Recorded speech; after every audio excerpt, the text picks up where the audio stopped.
So now let's proceed to the lesson 12.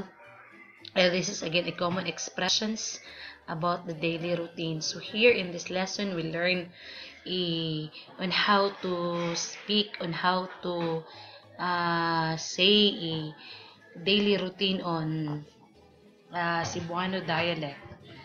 So here, some of the daily routine, if we say mumata, in Cebuano, in English, that is wake up. So after waking up or after mumata, and next is manghilamos.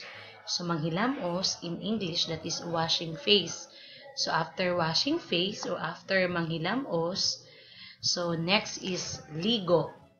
So ligo in English, that is take a bath. So ligo, take a bath.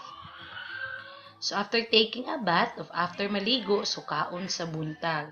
So kaon sa buntag in English, that is breakfast. So taking our breakfast, so it means that kaon sa buntag. And after kaon sa buntag, magsuot og sinina, get dressed. So magsuot og sinina.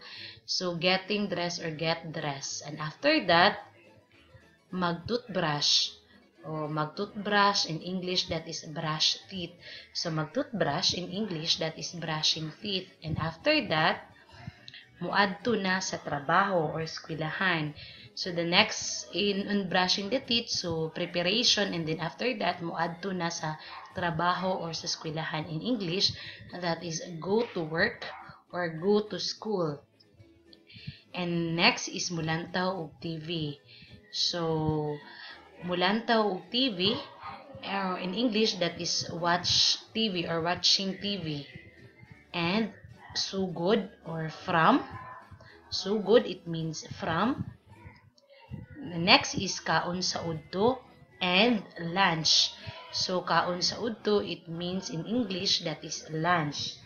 After having the lunch, or after mo kaon sa udto, hangtod or until, ibig sabihin ay hangtod, it means until kaon sa gabi. So until na mo kaon na sa gabi or take the dinner. So dinner, kaon sa gabi. And after that, so after the whole day preparation, so after taking the dinner, so we have to sleep or matulog or tulog. So in English, that is sleep. Don't you know that Surigao City is known as the City of Island Adventure, and is a jewel in northeastern Mindanao with its beautiful island and beaches, a very clean and organized and easy to navigate, fast and growing city.